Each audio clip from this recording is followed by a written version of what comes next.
Pulling से स्त्रीलिंग बनाने के नियम। पुल्लिंग और स्त्रीलिंग जैसे नर से नारी, बेटा से बेटी, बकरा से बकरी, लंबा से लंबी, गधा से गधी, नाला से नाली। और फिर है गोप से गोपी, पुत्र से पुत्री, दास से दासी, ब्राह्मण से ब्राह्मणी, घोड़ा से घोड़ी, तरुण से तरुणी, नाना से नानी, पीला से पीली, मेंढक से मेंढकी, मुर्गा से मुर्गी, हिरण से हरिणी और लड़का से लड़की। फिर है ए तथा आ को ईया करने से हो जाएगा बंदर से बंदरिया, खाट से खटिया, लोटा से लोटिया, चूहा से चुहिया, बेटा से बिटिया और चिड़ा से चिड़िया, गुड्डा से गुड़िया, बच्चा से बचिया और डिब्बा से डिबिया। इसी प्रकार से नेक्स्ट है संबंध जाति तथा उपमानवाचक शब्दों में आनी जोड़ने से, जैसे हो जाएगा मुगल से मुगलानी, पंडित से पंडितानी, क्षत्रिय से छत्राणी, नौकर से नौकरानी। फिर है सेठ से सेठानी, रुद्र से रुद्राणी, इंद्र से इंद्राणी और जेठ से जेठानी।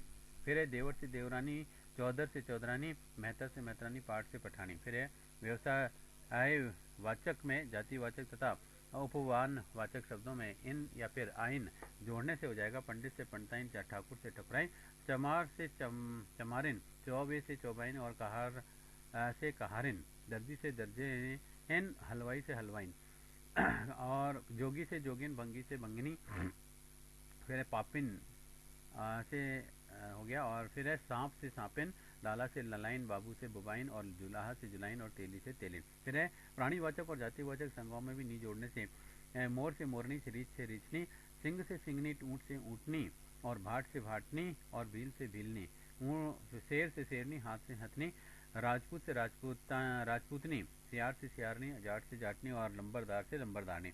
फिर है तत्सम आकारांत शब्दों के अंत में आ जोड़ करके, जैसे कांत से कांता, प्रिय चंचल से चंचला, तनय से तनया, आत्मज से आत्मजा, अनुज से अनुजा। प्रिय से प्रिया, पालिती से पालिता, पूज्य से पूज्या, वृद्ध से वृद्धा और शिष्य शिष्या। फिर है श्याम से श्यामा, कृष्ण से कृष्णा, सूत से सुता, शिव से शिवा और भवदीय से भवदिया। फिर है तत्सम संज्ञा शब्दों में अक या फिर इका जोड़ने से अध्यापक से अध्यापिका, सेवक से सेविका, दर्शक से दर्शिका, संपादक से संपादिका, गायक से गायिका, नायक से नायिका, पाठक से पाठिका, सहायक से सहायिका और संयोजक से संयोजिका, लेखक से लेखिका, परिचायक से परिचायिका और संचालक से संचालिका। फिर है तत्सम शब्दों में ता का त्री करने से हो जाता है दाता से दात्री और अभिनेत्र से अभिनेत्री, विधाता से विधात्री, धाता से धात्री, नेता से नेत्री, निर्माता से निर्मात्री, वक्ता से वक्त्री और कर्ता से कर्तरी। इसी प्रकार से पुल्लिंग में भगवान से भगवती और धनवान से धनवती, रूपवान से रूपवती, ज्ञानवान से ज्ञानवती, बुद्धिमता से बुद्धिमती, शक्तिमान से शक्तिमती, सत्यवान से सत्यवती, आयुष्मान से आयुष्मती, गुणवान से गुणवती, श्रीमान से श्रीमती, बलवान से बलवती, पुत्रवान से पुत्रवती और महान से महती। फिर है इनी प्रत्यय जोड़ने से ए और ई का इनी या फिर ईणी होना, जैसे मनोहारी से मनोहारिणी, एकाकी से एकाकिनी, यशस्वी से यशस्विनी, स्वामी से स्वामिनी, हाथी से हथनी, हंस से हंसनी और तपस्वी से तपस्विनी, अभिमान से अभिमानी, अधिकारी से अधिकारिणी। फिर है पुल्लिंग तथा स्त्रीलिंग शब्दों में क्रम से मादा तथा नर जोड़ने से कोयल जैसे पुल्लिंग और फिर स्त्रीलिंग, कोयल से मादा या कोयल, मगरमच्छ से मादा या मगरमच्छ और गेंडा से मादा गेंडा। फिर है पुल्लिंग में नर, चील से चील, भालू भालू, मादा से भालू और नर है गिलहरी से गिलहरी। और इसी प्रकार से पुल्लिंग में भेड़िया से मादा भेड़िया और खरगोश मादा खरगोश और नर छिपकली छिपकली। फिर है हिंदी में कुछ पुल्लिंग शब्द अपने स्त्रीलिंग शब्द से भिन्न होते हैं, जैसे पुल्लिंग और स्त्रीलिंग, पुरुष से स्त्री, राजा और राजा से रानी और बहन से भाई, साहब से मेम, बैल से गाय, वीर से वीरांगना, वर से वधु, पति से पत्नी, पिता से माता, विद्वान से विदुषी, ससुर से सास और साली से साहू। मेरे पुत्र से पुत्रवधु, सम्राट से साम्राज्ञी, विदुर से विधवा, कवि से कवित्री, बिल्लाव से बिल्ली। कुछ वर्धमान शब्दों का लिंग परिवर्तन इस प्रकार से होता है, जैसे पुल्लिंग और स्त्रीलिंग, उसका से उसकी, तुम्हारा तुम्हारी, मेरा मेरी, तेरा तेरी, इनका इनकी, हमारा हमारी। बहुत ही जगह पर एक ही वस्तु के वाचक एक ही भाषा के दो शब्दों या फिर दो लिंगों में प्रयुक्त होते हैं, जैसे पुल्लिंग वचन और वाणी। वचन से वाणी, प्रेम से प्रीति, जगत से जगती और गमन से गति, काठ से लकड़ी, दुख से पीड़ा, चाम से खाल और आंख से चक्षु। फिर वक्ष से छाती, पाषाण से शिला और देव से भाग्य और देव भाग्य होता है नियति। फिर अनेक शब्दों का प्रयोग दोनों लिंगों में समान रूप से होता है, सरकार, दही, नाग, प्रधानमंत्री, राष्ट्रपति, मंत्री, सचिव आदि। संस्कृत में आ प्रत्यय युक्त शब्द स्त्रीलिंग होते हैं और भावना, प्रेरणा, वेदना, चेतना, सूचना, कल्पना, ताड़ना और धारणा और कामना आदि।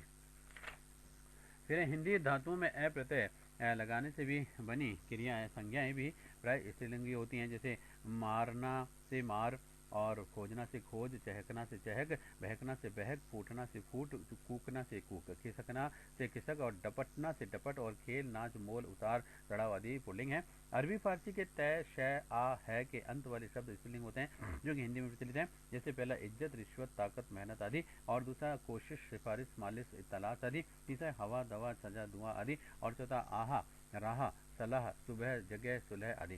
सामान्य लिंग युग्म एवं इन युग्मों में मूल शब्द स्त्रीलिंग होता है और इसी से पुरुषवाची प्रति जोड़ करके उसे पुल्लिंग शब्द बना लिया जाता है।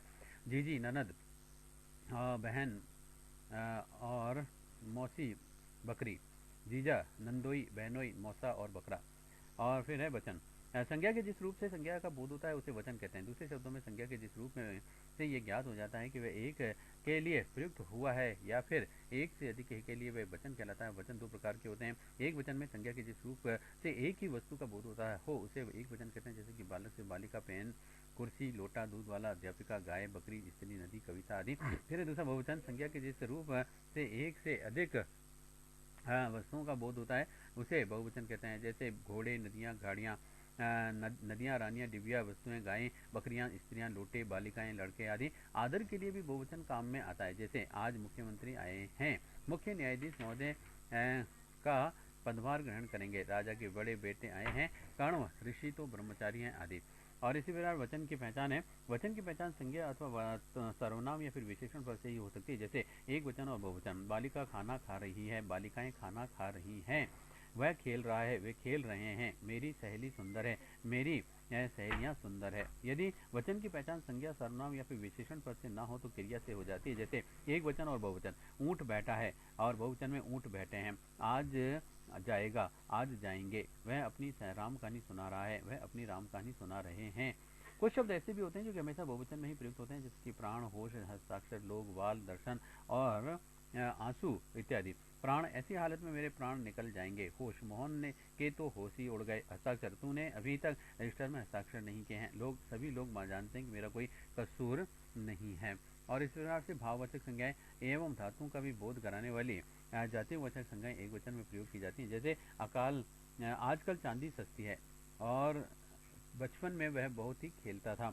रमा की बोली में बहुत ही मिठास है। कुछ क्षेत्रों में प्रथम पुरुष में मैं के स्थान पर हम बहुवचन का प्रयोग भी किया जाता है, जैसे हम आपसे बड़े हैं, किसकी मजाल है जो कि हम पर उंगली उठाए। और कुछ शब्द एक वचन ही प्रयुक्त होते हैं, जैसे कि जनता, दूध और वर्षा, पानी इत्यादि। और कुछ शब्द ऐसे भी हैं जिनके साथ में समूह, दल, सेना, जाति इत्यादि प्रयुक्त होते हैं और उनका प्रयोग भी एक वचन में ही किया जाता है, जैसे जन, समूह, मनुष्य, जाति, प्राणी, जगत, छात्र, छात्र, दल आदि। और जिन एक वचन संज्ञा शब्दों के साथ में जन, गण, वृंद, लोग इत्यादि शब्द जोड़े जाते हैं, उन शब्दों का प्रयोग बहुवचन में होता है, जैसे आज मजदूर लोग काम पर नहीं आए, अध्यापक गण वहाँ बैठे हैं। एक वचन से बहुवचन बनाने की नियम है।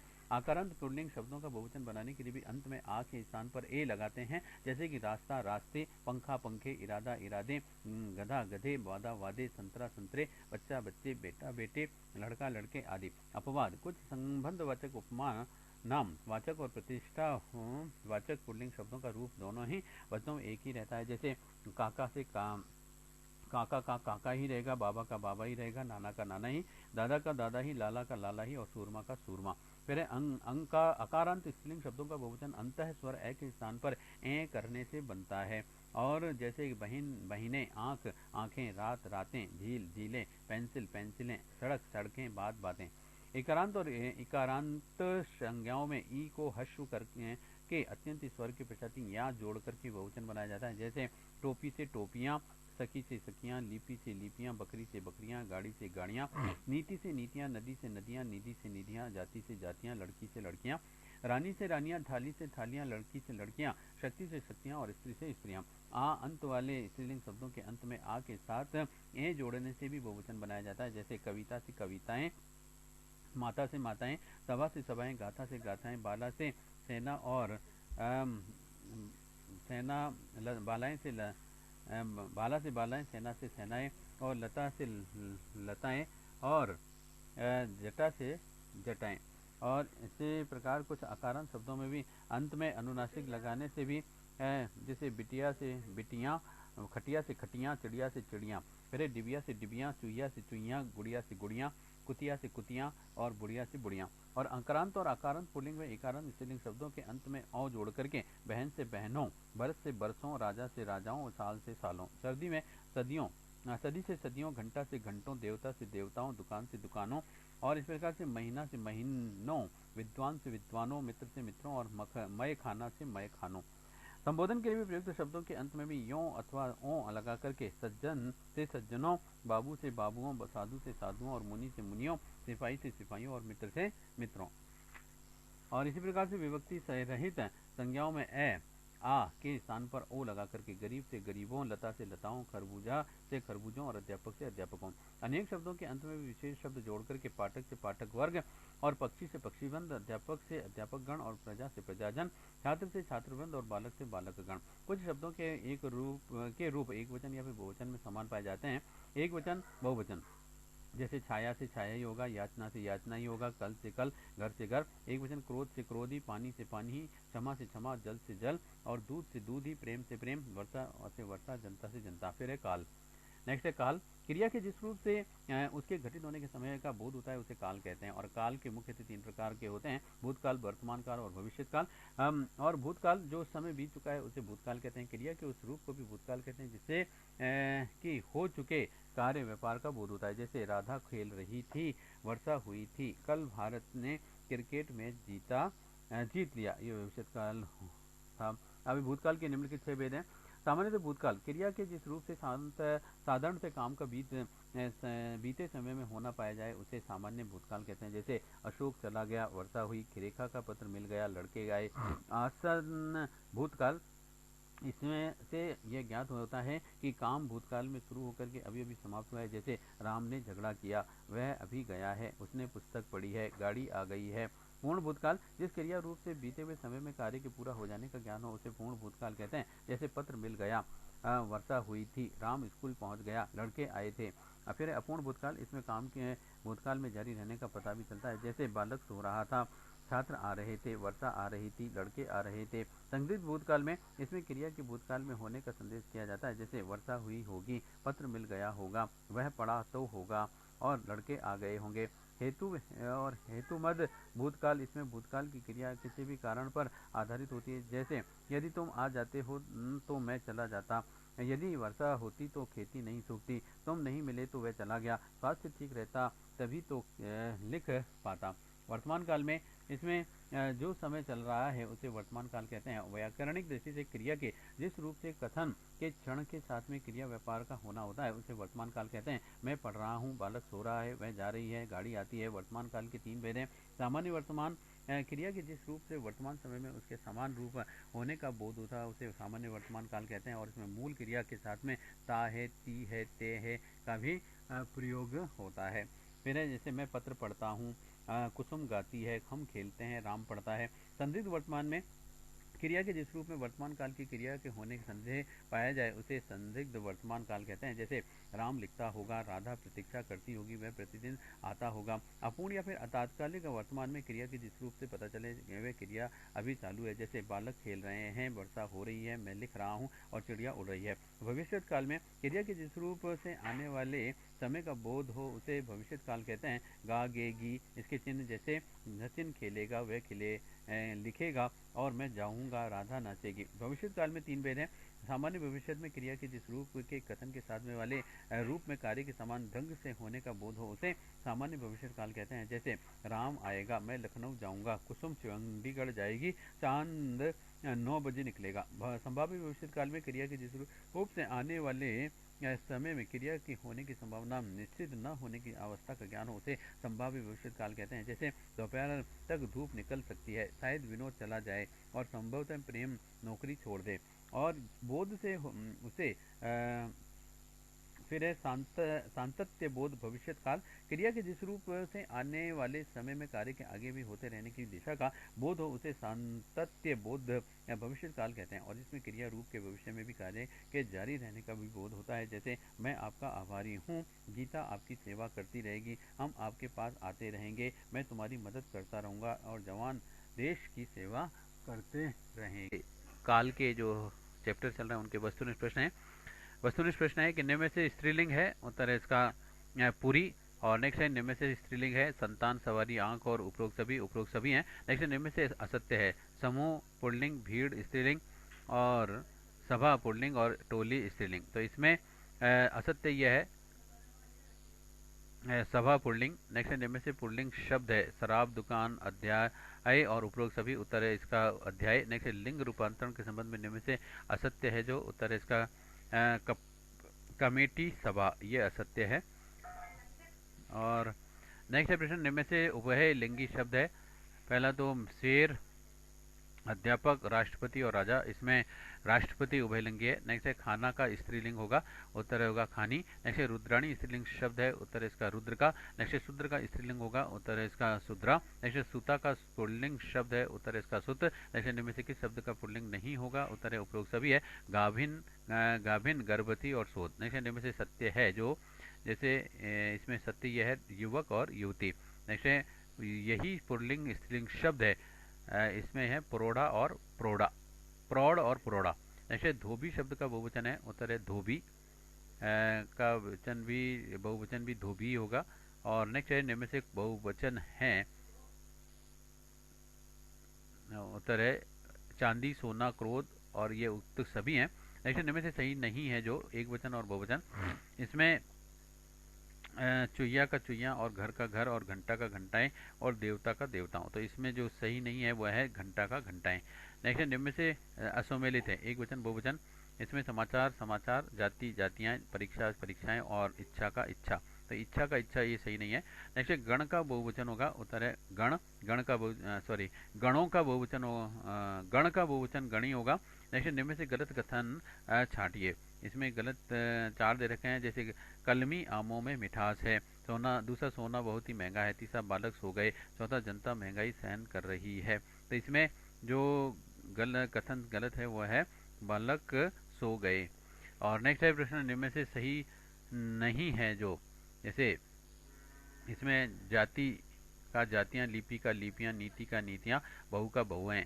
तो इसमें पहला जो सही नहीं है वह जाति का जातियां, ये सही नहीं है, इसमें बड़ी की मात्रा लगा दी है। और नेक्स्ट प्रश्न, किस वाक्य में क्रिया वर्तमान काल में है, उत्तर है इसका जैसे मैं तुम्हारा पत्र पढ़ रहा हूँ, यह क्रिया वर्तमान काल में है। नेक्स्ट है काल के कितने प्रकार हैं, उत्तर इसका 3। नेक्स्ट है क्रिया के होने का समय तथा उसकी पूर्णता का व अपूर्णता का बोध किससे होता है, उत्तर इसका काल से। नेक्स्ट है किस वाक्य में क्रिया भूतकाल में होती है, उत्तर इसका वह पढ़ने वाला है। और नेक्स्ट प्रश्न, क्रिया के किस रूप से यह आभास होता है कि भूतकाल में होने वाली क्रिया का होना किसी अन्य क्रिया से होने पर निर्भर है, उसे क्या कहते हैं, उत्तर इसका हेतु मदभूत। नेक्स्ट है जहाँ एक क्रिया के समाप्त होने का एकदम बाद में दूसरी पूर्ण क्रिया के होने का बोध होता है, वहां पर पहली क्रिया को क्या कहते हैं, उत्तर है पूर्वकालिक क्रिया। ऐसे इनमें से तात्कालिक वर्तमान या अपूर्ण वर्तमान काल का उदाहरण कौन सा है, उत्तर इसका वह जा रहा है। ऐसे अपूर्ण भूत का उदाहरण कौन सा वाक्य है, उत्तर इसका वह आ रहा है।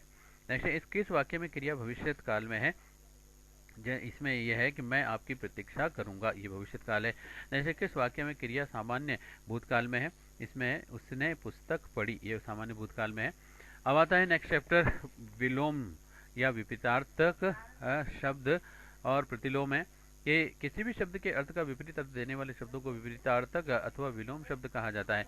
और विलोम शब्दों के अध्ययन से पूर्व भी कुछ महत्वपूर्ण बातें ध्यान में रखनी जानी चाहिए, जो कि निम्न प्रकार है। पहले तो शब्द जिस स्तर का हो उसका विलोम भी उसी स्तर का होना अति आवश्यक है। यदि शब्द तत्सम है तो विलोम भी तत्सम होगा, और यही शब्द तद्भव है तो विलोम भी तद्भव होगा। और इसी प्रकार से संज्ञा का विपरीतार्थिक शब्द संज्ञा तथा विशेषण के लिए भी विशेषण शब्द विलोम होगा। जैसे अधिक न्यून अधिक का विलोम कम नहीं होगा, क्योंकि कम शब्द उर्दू का है और कम का विलोम ज्यादा होगा। और दूसरा, विलोम करने से पूर्व शब्द के अर्थ को अवश्य जान लेना चाहिए, अन्यथा सही विलोम शब्द का चयन प्राय नहीं हो पाता है। परीक्षा के दृष्टिकोण से कुछ प्रमुख विलोम शब्द निम्न है, जैसे शब्द है और फिर विलोम, जैसे अंत का आदि, अंश का पूर्ण, अंतर्मुखी का बहिर्मुखी, अंतरंग का बहिरंग, अकाल का सुकाल, अभिज्ञ का अनभिज्ञ, अनंत का अशांत और अनुग्रह का अनुग्रह, अज्ञ का विज्ञ, अधे मूल्यन का अवमूल्यन, अपराधी का निरपराध, अथ का इति, अकर्मक का सकर्मक, अमृत का विष,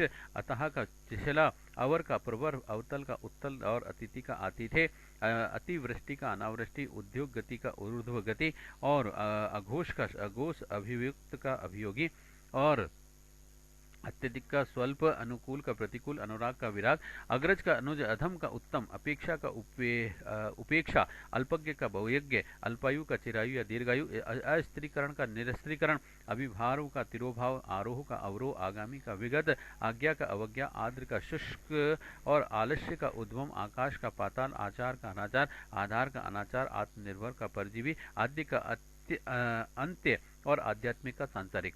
इसी प्रकार से आनंद का शोक और आह्लाद का विषाद, आभ्यंतर का बाह्य, आकुंचन का प्रसारण, आह्वान का विसर्जन, आलोचना का प्रशंसा, आकर्षण का विकर्षण, आमिष का निरामिष, आशक्त का अनाशक्त, आशीर्वाद का अभिशाप, इहलोक का परलोक, उपकार का अपकार, उत्कर्ष का अपकर्ष, उत्कृष्ट का निकृष्ट, उत्पत्ति का विनाश, उत्तरायण का दक्षिणायन, उत्तरार्ध का पूर्वार्ध, उत्थान का पतन, उदय का अस्त, उदयचल का अस्ताचल, उपमेय का उपमेय, अनुपमेय, उपमान का उपमेय, उपचार का अपचार, उषा का संध्या, उच्छ्वास का निश्वास, उज्ज्वल का धूमिल, उत्तीर्ण का अनुत्तीर्ण, उपार्जित का अनुपार्जित, उल्लास का विषाद, उपसर्ग का प्रत्यय, उऋण का ऋणी और उदार का अनुदार, उद्भव का अवसान, उन्मुख का विमुख और उन्मूलन का रोपण और उपजाऊ का अनुपजाऊ। फिर है उर्वर का अनुर्वर, ऊर्ध्व का अधर, ऊर्ध्वगामी का अधोगामी, रित का अनर्थ,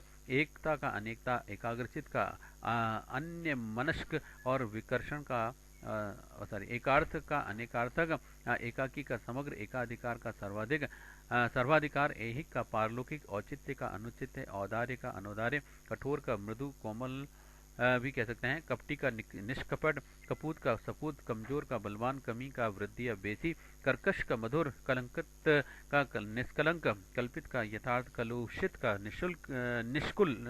निष्कलुष, नेक्स्ट है कसूरवार का बेकसूर, कटु का मधुर, कटुभाषी का मृदुभाषी, कदाचार का सदाचार, कनिष्क का ज्येष्ठ या वरिष्ठ, कृत्रिम का प्राकृतिक, कृष्ण का शुक्ल, कृतज्ञ का कृतधन, क्रय का विक्रय, काल्पनिक का वास्तविक, कायर का डरपोक निडर, काला का गोरा, क्रिया का प्रतिक्रिया, कुलदीप का कुलांगार और कुमारी का अविवाहित।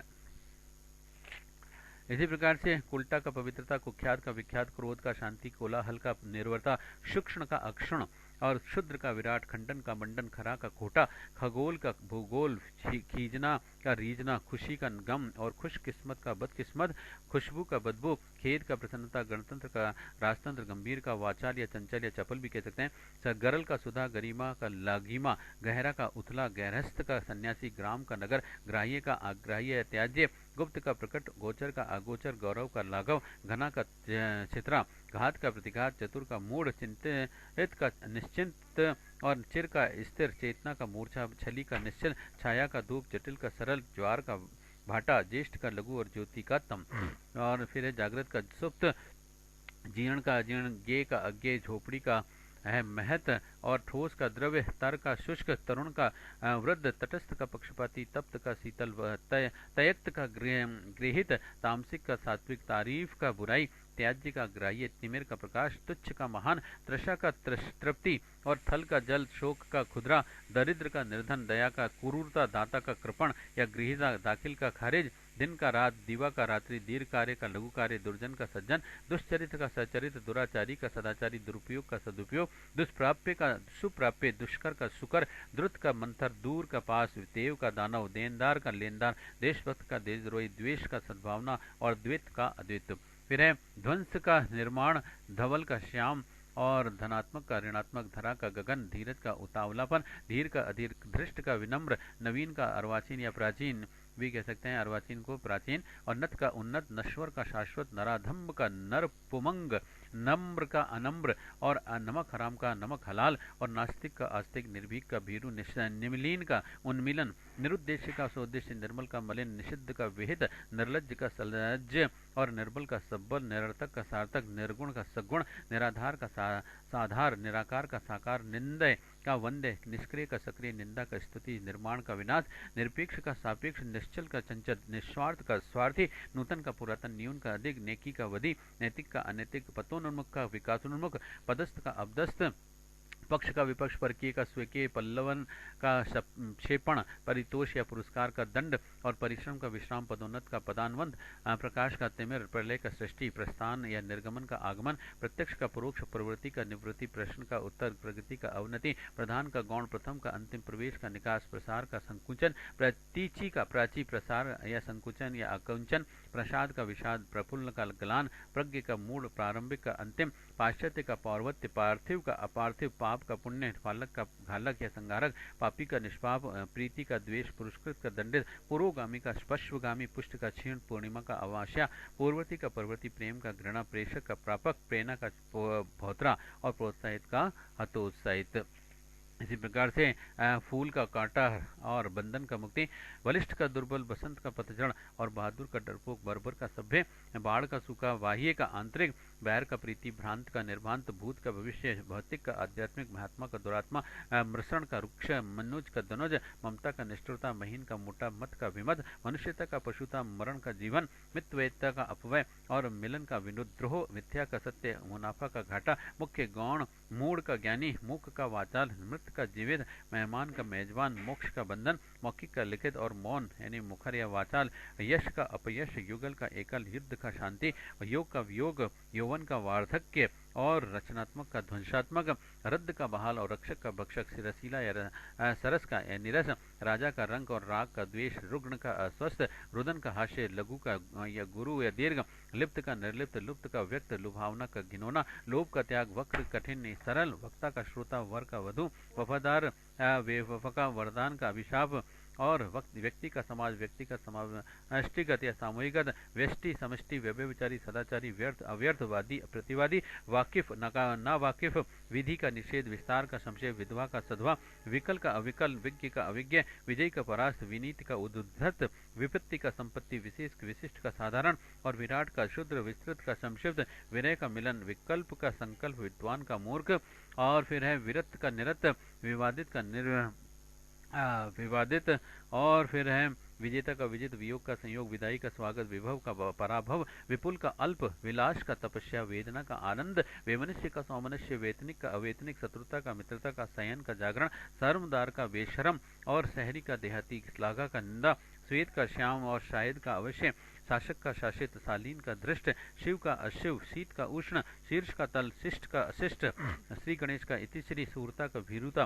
श्रृंखलित का विश्रंखलित, सौहरत का बदनामी, शोक का हर्ष, शोषक का सुपोषक, संगठन का विघटन, संधि का विग्रह, संकल्प का विकल्प, संश्लेषण का विश्लेषण, संकीर्ण का विस्तीर्ण, सन्यासी का ग्रस्त और संयुक्त का वियुक्त और संध्या का प्रातः, सदाशय का दुराशय, सत्कार का तिरस्कार, समूल का निर्मूल, सहज का कठिन, सकाम का निष्काम, संपदा का विपदा, संपन्न का विपन्न, सक्षम का अक्षम, सचेष्ट का निचेष्ट, सघन का विरल और स्मरण का विस्मरण, स्मृत का विस्मृत, स्तुति निंदा, स्थावर का जंगम, स्थूल का सूक्ष्म, स्थूल काय का कृष काय, स्वदेश का प्रदेश, स्वाधीनता का पराधीनता, स्वावलंबी का परावलंबी, सामान्य का विशेष, साहसी का भीरु, साधर्म का वेधर्म में, साश्चर्य का प्रतिकरण, सार का निस्सार, सिद्ध का असित, सुकांत का दुखांत और सुबोध का दुर्बोध और सुरीला का बेसुरा, सर्जन का संगार, हरा का सूखा, हर्ष का विषाद, हर्ष का दीर्घ, हाश का रुदन, हार का जीत, हास का वृद्धि, हे का प्रिय, होनी का अन्न होने। अब इसके वस्तुनिष्ठ प्रकार के प्रश्न है कृपा का चुनना है, इसमें कृपा का विलोम होगा, उत्तर है इसका क्रोध, और अचल का होगा आपका सचल, अनिवार्य का होगा आपका इच्छिक, अनागत का विलोम होगा आगत, और अवनी का विलोम होगा अंबर, अत्यधिक का विलोम होगा आपका असत्य अत्यल्प, और अवनत का विलोम होगा उन्नत, और अनुराग का विलोम होगा आपका विराग, और अनुलोम का विलोम होगा